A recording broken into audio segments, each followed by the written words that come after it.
Assalamualaikum warahmatullahi wabarakatuh.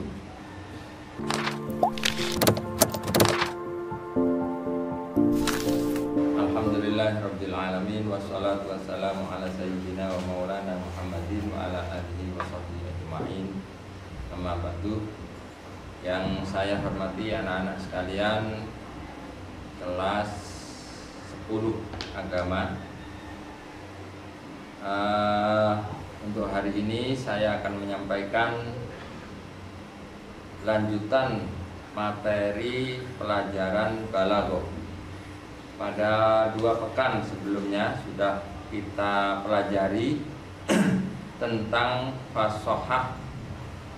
fasahatul kalimat, juga fasahatul kalam. Untuk kali ini kita akan mempelajari materi tentang balaghah. Sebab cakupan pembahasan pada bab pertama atau bab fasahah itu hanya 2, yaitu fasahah dan balaghah. Kalau kemarin kita sudah mempelajari bahwa fasahah itu dibagi 3. Kalian masih ingat tentunya. Ada fasahatul pertama fasahatul kalimat, ya. Yang kedua ada fasahatul kalam. Yang ketiga ada fasahatul mutakallim. Nah, untuk balaghah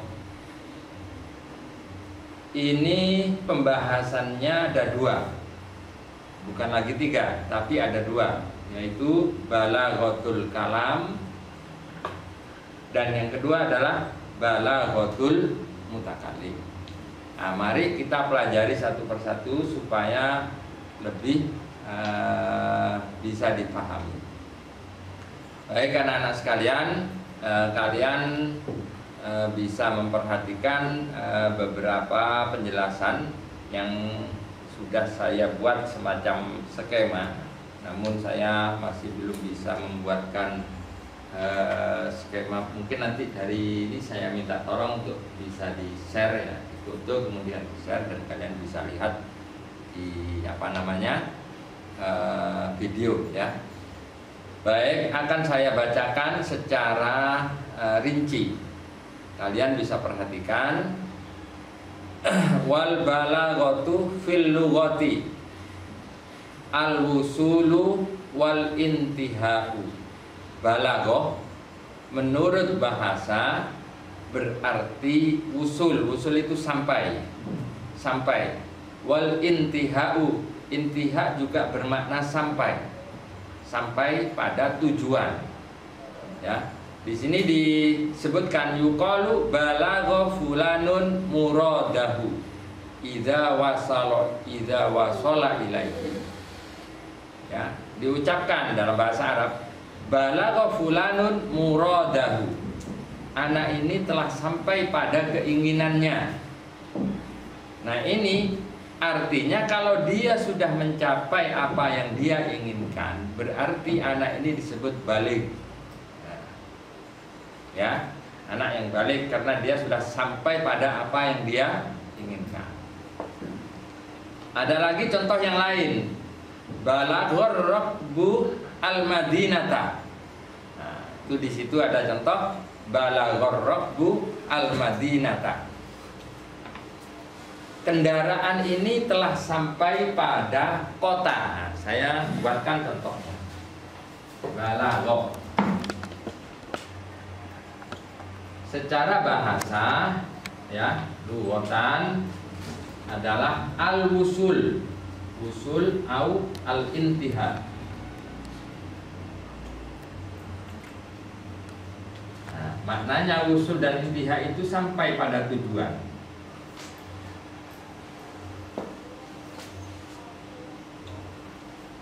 Tujuan atau keinginannya itu secara bahasa. Yang kedua, nanti yang kedua, ya. Yang kedua wastilahan tentunya, ya.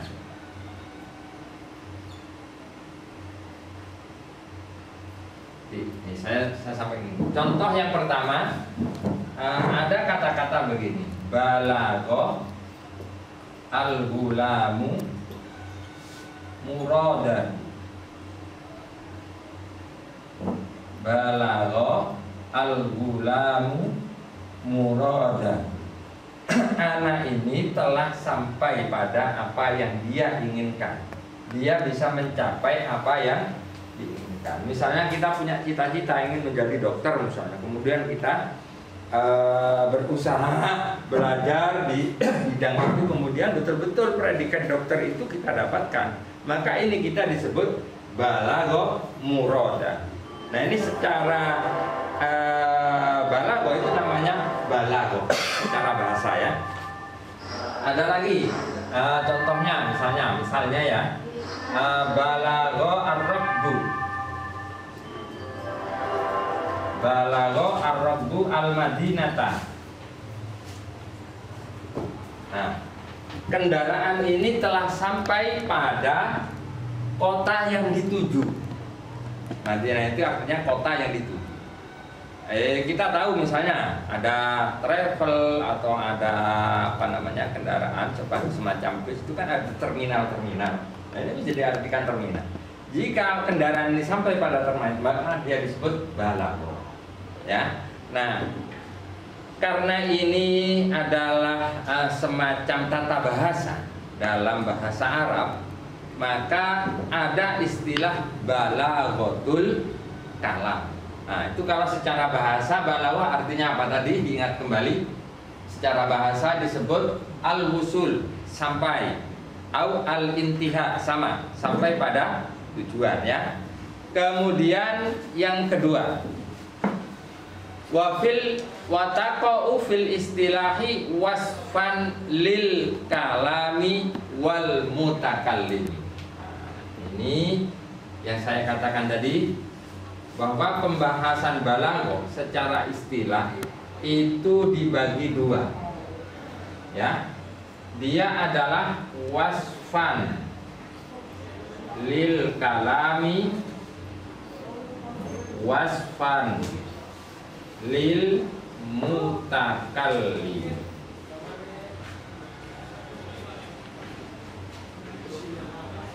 Wasfan lil kalam. Nah, dua cakupan pembahasan inilah yang akan kita bahas pada kali ini ya.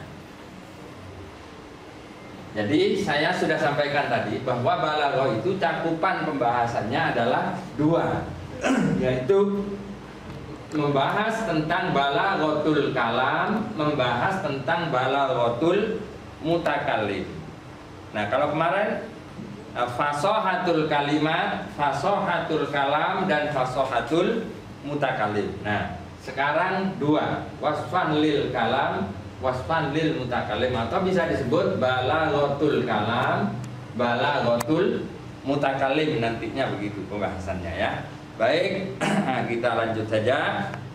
Kita mulai dari yang pertama. Wasfan lil kalam, apa sih yang disebut balagha? Kok di situ dikatakan wasfan lil kalam, sebagai sifat bagi kalam. Kalam itu apa? Kalam itu adalah ucapan yang berarti atau bermakna dan dapat difahami secara gamblang oleh orang yang mendengar. Itu kalam namanya. Ada orang yang berkata, perkataannya ngawur sehingga dia tidak bisa difahami, ini bukan kalam. Maka dalam pelajaran nahwu di awal-awal sekali itu kan sudah kita pelajari al-kalamu huwal lafzul murakkabul mufidu bil wad'i. Nah, seperti itu ya. Mungkin kalau kita belajar di al-ajrumiyah itu yang disebut kalam adalah ucapan dengan bahasa Arab, kemudian disengaja ya, dan mengandung arti. Nah, ini namanya kalam. Singkatnya begini, yang namanya kalam itu ketika diucapkan oleh orang, orang lalu mengerti. Apakah mengertinya ini dalam tanda koma, tanda petik, atau secara menyeluruh. Nah, itu disebut kalam ya. Nah, baik. Nah, untuk balagha ini bukan hanya sekedar kalam, sebab kalam itu ada yang masih belum baligh, ada yang sudah baligh. Kalam yang sudah baligh maka disebut di sini balaghatul kalam, itu sempurna. Kalau kalam yang belum memenuhi balaghahnya, maka kalamnya itu masih masih awut-awutan ya, semrawut, masih belum balik, belum tertata rapi atau tidak sesuai dengan tata bahasa yang diinginkan oleh aturan bahasa Arab. Ini kalamnya belum balik. Nah, seperti itu. Nah, supaya kita bisa memposisikan bagaimana sih kalam yang balik itu, maka di sini disebut ada beberapa pelajaran. Pertama yaitu wasfan lil kalam, ini kita pelajari ya. Baik, akan saya mulai apa yang disebut balaghatul kalam. Dalam kitab nantinya kalian akan bisa membaca fa balaghatul kalami mutabiqatuhu li muqtadal hal. Yang disebut balaghatul kalam adalah sesuainya kalam itu terhadap tuntutan keadaan. Nah, ya. Yang disebut balaghatul kalam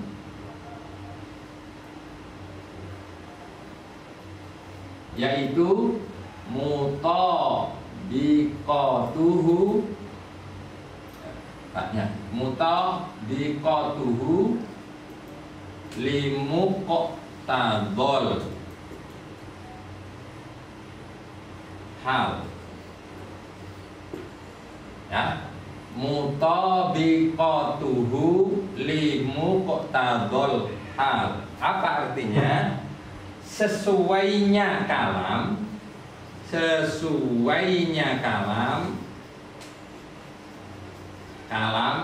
atau ucapan ya,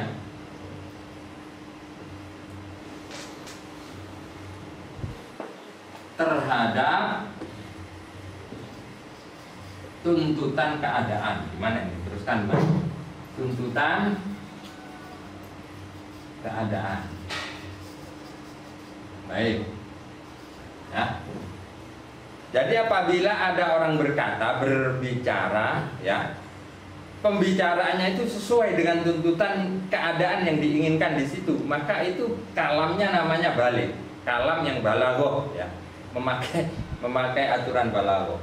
Sebab kan ada orang bicara tapi pembicaraannya tidak sesuai dengan apa yang diinginkan ya. Nah, maka perlu kita mengetahui apa yang disebut mutabik, harus diberi garis bawah. Apa yang dimaksud dengan mutabik? Apa yang dimaksud dengan muqtadha? Apa yang dimaksud dengan hal? Ya. Mari kita bahas satu persatu. Di dalam kitab kita akan membahas atau kita membaca pembahasan pertama adalah hal dulu ya. Hal ini dulu diprioritaskan. Hal itu apa? Wal halu wa yusamma bil maqam. Nah, hal sama dengan maqam. Hal sama dengan maqam. Artinya apa? Dalam bahasa yang sangat mudah ini adalah tema ya. Tema atau pembahasan misalnya ya. Tema ya. Ada yang mengatakan maqam itu keadaan. Bisa jadi keadaan ya, bisa jadi tema, bisa jadi keadaan, bisa jadi pembahasan. Karena itu adalah media di mana kita berbicara itu. Nah, itu namanya hal ya. Maka secara rinci dijelaskan di sini bahwa al-amrul hamilu lil mutakallimi ala ayyurida ibaratahu ala suratin mahsusatin, yakni sesuatu yang terkandung dari atau dalam mutakallim. Mutakallim ini adalah orang yang berbicara. Saya seperti ini adalah mutakallim. Kalian yang mendengar itu namanya mukhatab. Saya berbicara namanya mutakallim. Kemudian kalian yang mendengar, yang saya ajak bicara namanya mukhatab. Nah, yang disebut maqam adalah tema yang saya bicarakan ini maqam. Ya. Baik, al-amrul hamilu lil mutakallim, sesuatu yang terkandung ya dari sisi mutakallim, orang-orang yang berbicara. ala ayyurida ibaratahu, untuk menghendaki ibaratnya. Ibarat itu bahasa, bisa dikatakan bahasa. Ala suratin mahsusatin, dengan gambaran yang khusus, dengan bentuk yang khusus juga boleh. Jadi sesuatu yang saya inginkan untuk saya sampaikan dengan gambaran, dengan bahasa, atau dengan cara tertentu, ya, ibarat tertentu, gambaran tertentu. Nah, ini disebut hal. Maka saya di sini supaya kalian lebih mudah, hal itu tidak jauh dari tema. Misal begini, ada orang yang ingin berpidato, dia memang mengambil tema apa? Tema yang dia ambil adalah misalnya Maulid Nabi Muhammad. Nah, ya, maka nanti dilihat apakah pembicaraannya itu sesuai dengan tema itu atau melenceng. Maka itu adalah cakupan daripada hal. Bisa dipahami ya? Nanti di bawah akan dicontohkan sedikit tentang fasohatul kalami. Baik, yang disebut hal adalah sesuatu yang terkandung dari sisi mutakallim, orang yang berbicara, untuk memberikan ibarat terhadap apa yang dia inginkan dengan gambaran atau bentuk atau cara tertentu. Nah, ini disebut hal, ya. Kemudian yang kedua, pemahaman yang kedua, garis bawah kedua adalah muqtadha. Apa yang disebut muqtadha? Nah, di situ disebut wal muqtadha wa yusamma al-i'tibarul munasib. Al-muqtadha, ya, yang disebut muqtadha adalah al-ibaratu al-munasib, ibarat yang pantas, ibarat yang pantas atau sesuai, ya. Al-ibaratu al-munasibu huwa as-suratul mahsusatul lati turidu alaihal ibaratu, yaitu gambaran, ya, yang khusus, yang tertentu, yang dikehendaki oleh ibarat, ya, yang dikehendaki oleh ibarat. Sehingga ini bisa kita gambarkan dengan makna yang mudah dipaham. Kalau kita mengambil pembahasan tentang pidato tadi, kalau ini tema, maka yang disebut muqtadha ini adalah retorikanya. Retorika ini tetap sesuatu yang ada dalam sisi mutakallim. Jadi ini timbul dari sisi mutakallimnya, ya, orang yang berbicara. Tetapi nanti dihubungkan dengan halnya, ya. Nah, jadi retorikanya bagaimana dia menyampaikan apa yang dia inginkan untuk disampaikan, itu namanya muqtadha. Maka kalau saya sampaikan tadi, muqtadha adalah tuntutan keadaan. Jadi keadaan bisa disebut dengan tema, ya, muqtadha disebut dengan tuntutan. Karena tuntutan, maka saya beri pemahaman dengan retorika. Retorika itu cara orang untuk berpidato, bagaimana dia bersikap, bagaimana dia berkata menghadapi siapa, dia bisa mengolah katanya. Nah, ini namanya retorika. Nah, itu dalam istilah balaghah disebut apa? Muqtadha. Kemudian yang perlu digarisbawahi terakhir adalah mutabiq. Persesuaian antara muqtadha dan hal ini sudah sesuai apa enggak? Kalau sudah sesuai itu namanya mutabiq, ya. Maka di sini disebut, yang disebut mutabiq itu adalah iradul kalami ala suratil itnabi wal ijazi mutabiqatun lil muqtadha. Nah, kembali kepada pemahaman yang awal. Baik, saya mencontohkan dalam sisi orang berpidato. Nah, di sini ada contoh yang lebih simpel. Misalnya disebut al-madhu. Al-madhu itu orang yang memuji. karena kita memuji, tentu yang kita puji adalah orang yang menjadi idaman atau idola kita, ya. Maka bagaimana sifat orang memuji, ya? Di situ disebut al-madahu masalan halun yada'u la yuradul ibaratu ala suratil itnabi. Orang yang memuji itu tidak butuh untuk diperpanjang, diperluas atau berlebihan. Ya hanya memuji. Misalnya alhamdulillahirabbil alamin. Nah, ini kan cukup simpel dan memenuhi syarat bahwa dia betul-betul memuji, ya. Syukron laka ya akhi. Nah, kan cukup. Tidak perlu diperpanjang, diperlebar bahasanya sehingga orang tidak paham apa yang maksudnya diperpanjang itu, ya. Jadi simpel-simpel saja, ya, yang menuju kepada makna atau arti bahwa ia memuji. Maka butuh ibarat yang simpel, ya, tidak perlu diperpanjang. Kemudian wadakail mukhatabi halun yad'u la yuraduha ala suratul ijaz, ya.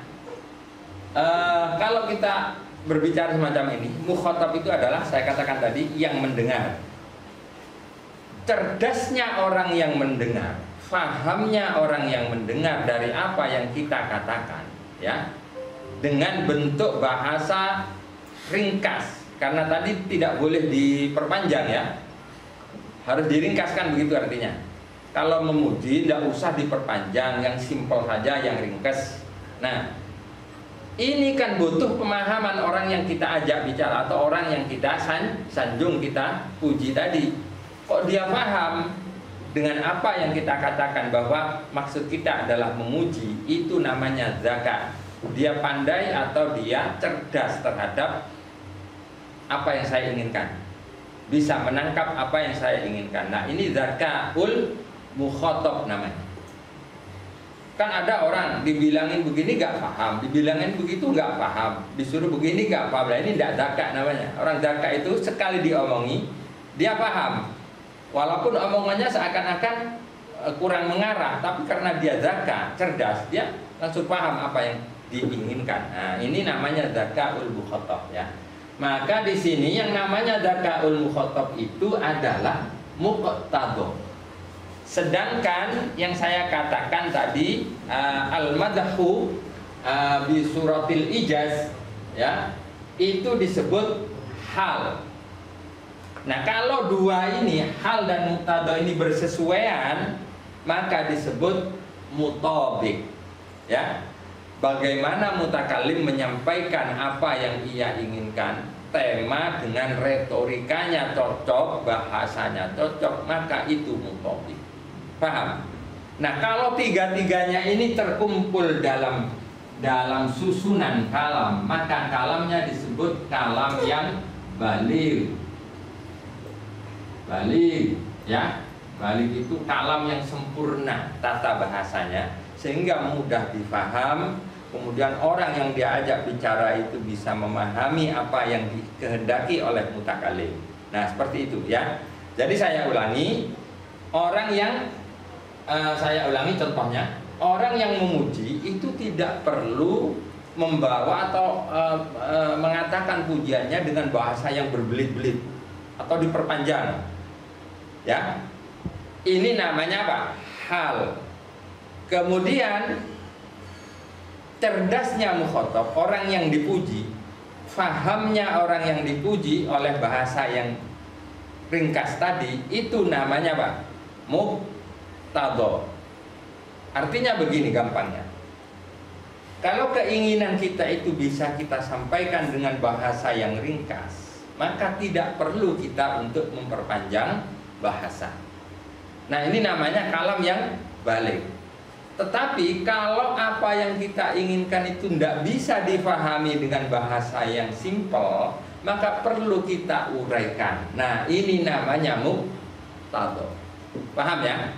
Nah, jadi yang disebut balaghatul kalam adalah bahasa yang sesuai, cocok dengan tuntutan keadaan. Kalau diterjemahkan semacam itu, Nah, tentu maaf fasohatihi serta atau harus dengan bahasa yang fasih. Maksudnya kalam yang fasih. Nah, kalam yang fasih yang apa ya? Kembali kita kepada pelajaran yang kemarin. Kalam yang fasih itu berarti kalam yang memenuhi kriteria fasohatul kalam yang kemarin, yaitu selamat dari 3 hal. Yang pertama dari apa?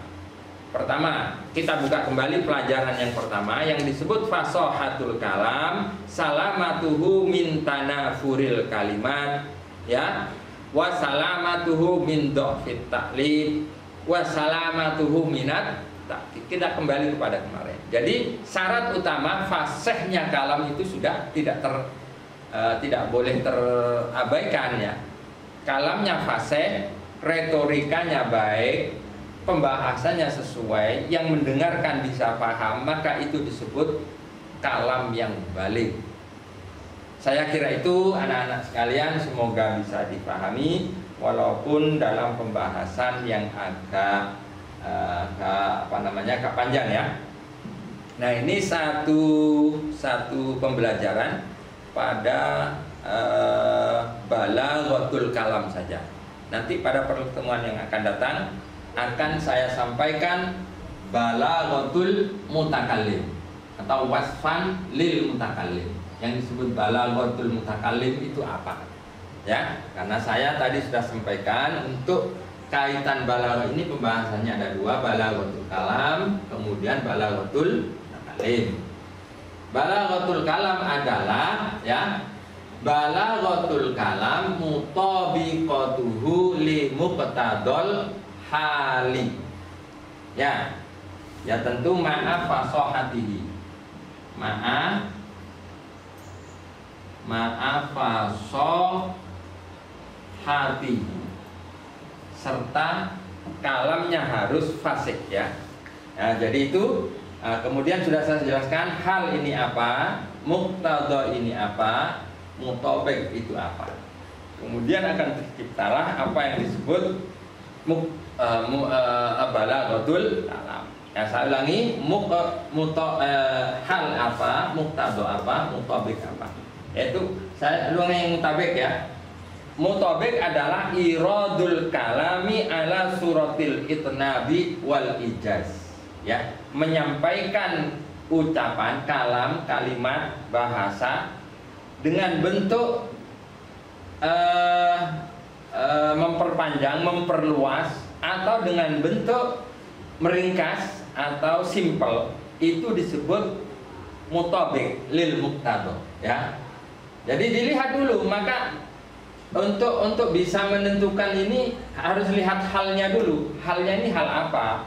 Supaya diperpanjang apa supaya diperpendek, hanya begitu. Jadi singkatnya begini. Yang disebut balaghatul kalam itu adalah kalam atau bahasa yang sesuai dengan keadaan, tuntutan keadaan. Kalau keadaannya memerlukan bahasa yang simpel, maka kita harus berbahasa yang simpel supaya mudah dipaham oleh mukhatab. Kalau keadaan atau temanya menginginkan kita berbicara dalam bentuk diuraikan panjang lebar, maka kita panjang lebar supaya pembahasannya bisa dipahami oleh siapa? Mukhatab. Nah, ini yang disebut hal. Nah, kalau itu terpenuhi, maka kalamnya disebut kalam yang balik. Saya katakan tadi, kalam yang balik. Baik, saya kira untuk pertemuan kali ini cukup itu. Saya minta kalian nanti untuk memberikan ulasan tentang hal sejauh pemahaman kalian dari apa yang sudah saya terangkan tadi. Kemudian apa yang disebut al-muqtada atau yang dimaksud al-muqtada dari pemahaman sebanyak pemahaman kalian dari apa yang sudah saya sampaikan. Kemudian mutabiq ya, 3 hal ini kalian buatkan catatan sebagai tugas ya. Jadi apa yang disebut atau dimaksud hal, apa dimaksud muqtada, apa dimaksud mutabiq. Baru kita akan bisa menyatakan bahwa kalam itu adalah mutabiqah lil muqtada atau mutabiqatuhu